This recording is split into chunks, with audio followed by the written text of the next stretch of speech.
Today's topic for INSET November 2021 will be treatment of glaucoma. So let's first take how aqueous humor is formed. It's very simple. So if you take this as your eye, the first layer will be your cornea. Now which I am shading, it is called the cornea. So you have your lens, you have a small aperture here in the black, that is called the pupil. The brown shaded part is your iris. Now what happens is, this aqueous humor is produced by the ciliary epithelium. The ciliary epithelium produces aqueous humor. So when the ciliary epithelium produces aqueous humor, first the aqueous humor enters your posterior chamber. What is posterior chamber? The one that is present between your lens and iris. That is the posterior chamber.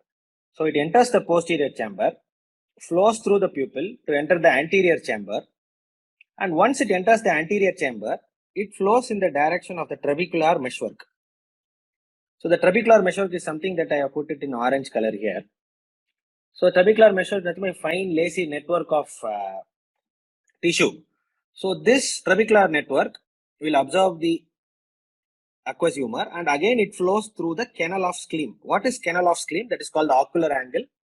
It is nothing but the point where the iris and your cornea, a small angle is formed.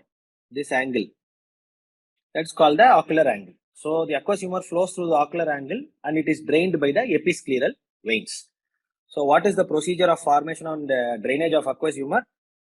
Ciliary epithelium produces it, posterior chamber enters, then it enters the anterior chamber via pupil, then it goes to the trabecular meshwork, drains via the ocular angle, and it is absorbed by, reabsorbed by your, whatever it is drained by your episcleral veins. So this is the normal process by which aqueous humor is produced. Now what is glaucoma? Whenever there is an increase in the intraocular pressure, the eye shows some symptoms that can affect the optic nerve. Patient can feel brow pain, eye pain, so on, so all the symptoms of glaucoma you know already. So there are two types of glaucoma.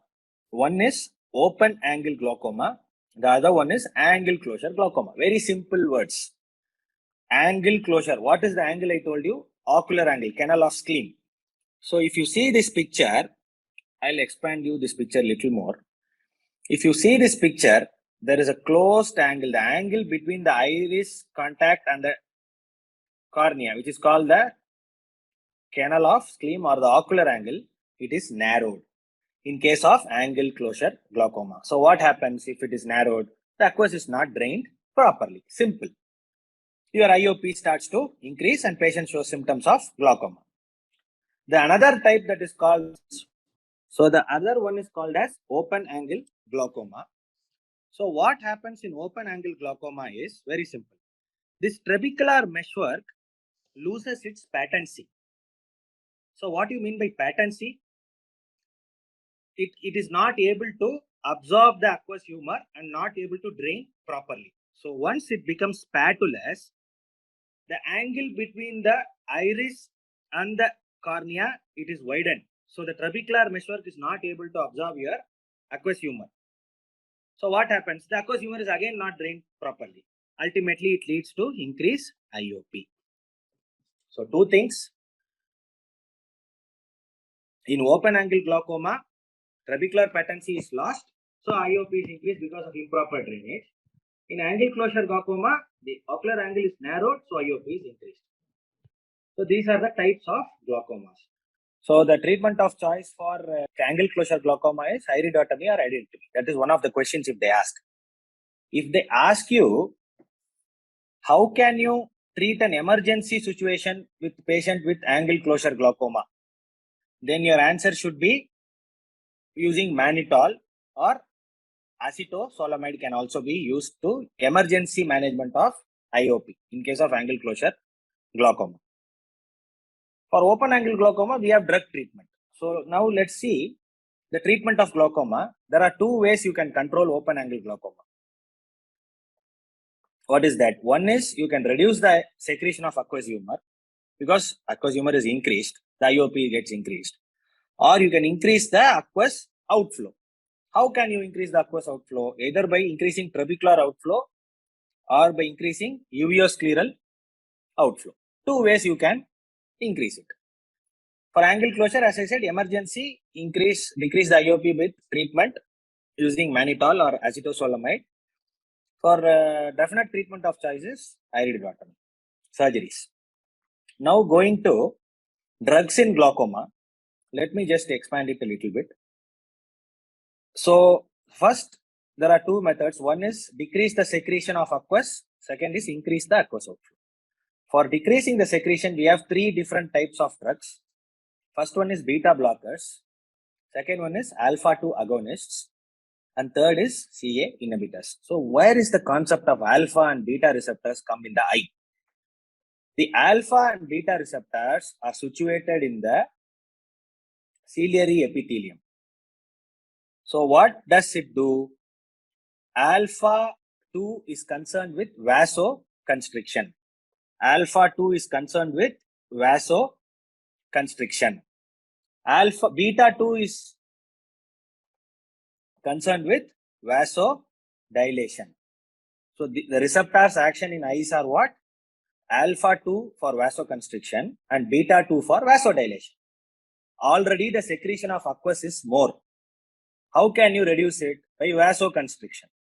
So alpha agonist action and beta-2 antagonist action. So this should be the treatment of choice. To produce vasoconstriction, you have to either give alpha-2 positive, that is agonist, or to stop the vasodilation, to produce again vasoconstriction, you have to stop the beta-2 receptor action. So beta-2 antagonism. So two agents which we can see here is beta blockers and alpha-2 agonists. As we all know, beta blockers, there are cardioselective beta blockers and not cardioselective. In cardioselective, you can remember it as B. My name is Balaji, your teacher. So cardioselective beta blocker used in glaucoma is betaxolol. It's a levo isomer of betaxolol, which is levobetaxolol. These both are cardioselective. Non-selective, as we know, timolol, levobunolol, cartilol, and metoprolol.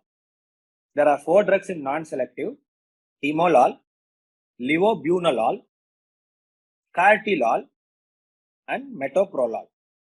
So, sir, how to remember this? It is very difficult to remember. Very easy. CM you remember, Chief Minister, for cartilol and metoprolol. This you remember as LT. When a left-hand Congress government becomes the Chief Minister of the state, Kerala you remember. So left CM. Kerala is a communist. So left CM. So non-selective timolol, levobunolol, cartilol, and metoprolol. Cardioselective is my name, Dr. Balaji, your teacher, betaxolol and levobetaxolol. Now coming to alpha-2 agonist. There are two drugs. One is brimonidine, other one is apraclonidine. So it should end with dine. Dinner you are going out, suddenly you get glaucoma. So you remember like that. So dine. So brimonidine and apraclonidine. The last group is your carbonic anhydrase inhibitors. This is very easy. We all know acetosolamide, brinzolamide, and dorzolamide. Sir, what is the difference in having Me Too drugs in all the class? Yeah, it is all Me Too drugs, but still acetosolamide is used oral. Brinzolamide and dorzolamide are used topical. So that is the difference in this. Okay. Acetosolamide is oral. Brinzolamide and dorzolamide are topical agents. So aqueous secretion can be decreased by beta blockers, alpha-2 agonists, CA inhibitors. Beta blockers, cardioselective, non-cardioselective. Cardioselective, Dr. Balaji, betaxolol, levobetaxolol. Non-selective, left government, CM, Kerala, you remember. Timolol, levobunolol, cartilol, metoprolol. Alpha-2 agonist, you are going to dinner today. Brimonidine, apraclonidine. CA inhibitors, you know that acetosolamide, brinzolamide, dorzolamide. Even if you forget the name, you can still remember it. In name only you have A, so acetosolamide will be there. A, B, and C. A, B, and D. So C is your carbonic anhydrase inhibitor. So you can remember like that, A, B, C, D. Okay. Now aqueous outflow you have to increase. That's another mechanism. One is trabecular outflow, other one is uveoscleral outflow. This uveoscleral outflow is increased by prostaglandin analogs, that is PGF2 alpha analogs by unknown mechanism. The mechanism is not known. Nobody is able to identify the mechanisms. It's vaguely told that they increase the uveoscleral outflow because they change the pressure dynamics. So one drug is latanoprost, the other drug is bimatoprost. So prostaglandin, prost, it should end it prost. Trabecular outflow is increased by miotics. We all know miotics. So pilocarpine, which is nothing but all these are cholinomimetics. All these are cholinomimetics. So how does this can reduce the IOP? When the meiosis happens, the pupil becomes small. That is one. What happens similarly is the ciliary muscles are also contracting. So the canal of Schlemm is pulled more closer. I mean more wide apart. That means your trabecular meshwork and your ocular canal is becoming more patent. So the drainage can occur. That is one way where it is useful for open angle glaucoma. One is the meiosis occurs. It helps in your reducing your pupil size. So it facilitates more easy drainage. At the same time, the ciliary epithelium, the muscles are also contracting. So when it with the rest of M3 receptors present, when it is contracting, what will happen? The ocular canal there, it's getting little more patent and trabecular meshwork is becoming patent and it is able to drain properly. And one more group of drugs is alpha-2 agonists. These are non-selective. So it can act also in the alpha-1. The reason why I have put here as alpha-2 is I just wanted to highlight it.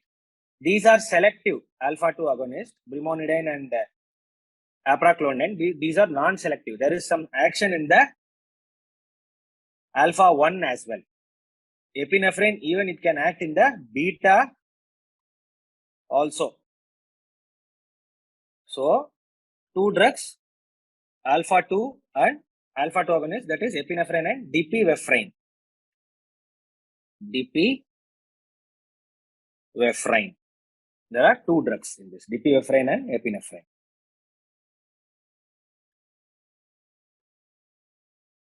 Now, let's go to next slide. I have highlighted few points in each class of drug, their mechanism of action, the adverse event and the main exam points. So first group will take meiotics. So drugs are pilocarpine and physostigmine. We know what we know. Both are cholinomimetics. So they increase your trabecular outflow mechanism of action. Most common side effect seen is blurred vision. Blurred vision, headache and brow pain. There are some cases where cataracts have also been reported. So what are those? Blurred vision, headache, brow pain and cataract. But what is the important point that they might ask? Why pilocarpine is not used regularly? Why it has become outdated? The reason is it is short acting. So the IOP keeps fluctuating. It will increase, it will decrease, it will increase, it will increase. So the IOP is fluctuating. It has caused retinal tears, increased chance of retinal tears. That is one of the reasons why physicians or surgeons are not able to use this. They are very afraid. It can cause retinal tear. The other one is your punctal stenosis of nasolacrimal duct. So these are the points which you can expect in AIIMS Unicenter. Pilocarpine is short acting, so IOP is fluctuating, so it is not used, not the drug of choice. It can cause retinal tears, punctal stenosis of nasolacrimal system. Other adverse effects are blurred vision, headache, brow pain and cataract. Now we will come to beta blockers. So beta blockers, as you know, non-selective and selective. So cardioselective is beta-xolol and levo-beta-xolol. Whereas other one are, I told left CM, we already discussed. So how it acts? Decreases aqueous formation. What is the major side effect? It causes blepharoconjunctivitis. It causes beta blockers, B for blepharoconjunctivitis. Other one is burning of eye. So both the adverse events are in B, blepharoconjunctivitis and burning of eye. It also can precipitate asthma. It can also precipitate asthma. One advantage of betaxolol when compared to other beta blockers is it can be used in asthma. It can be used in asthma. It is better to avoid beta blockers in asthma, bradycardia, congestive cardiac failure. Non-selective ones can be avoided in diabetes as well. Non-selective ones. Selective ones you can use. So coming to PGF2 alpha, this is the drug of choice. The first question you should know here is, it is the drug of choice. It is the drug of choice. So one important side effect of this is macular edema, cystoid macular edema. Very, very commonly asked AIIMS question. Based on this, they'll ask in multiple ways. So latanoprost, primetoprost, it increases uveoscleral outflow, iris pigmentation, eyelash growth. So heterochromia iridis, it increases the eyelash growth, macular edema. Alpha-2 agonist, as I said, apraglutinin, bromidine, decreases the aqueous formation. One important side effect is lid retraction. Remember it, lid retraction. And other things are dry mouth and burning, but lid retraction you should remember. The brimonidine has decreased allergy. Some patients may be allergic to apraglutinin, but brimonidine has reduced ocular allergy. One important aspect in AIIMS which you have to note here is it causes CNS depression, mainly in kids. So less than 2 years, it is contraindicated. Remember, less than 2 years, it is contraindicated. Non-selective adrenergics.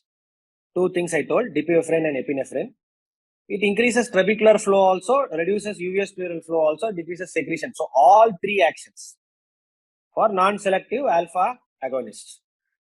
Mainly red eye, allergy it can cause. It increases photosensitivity. Remember it, it increases photosensitivity. It can also cause some pigmentations. But main thing for AIIMS, photosensitivity.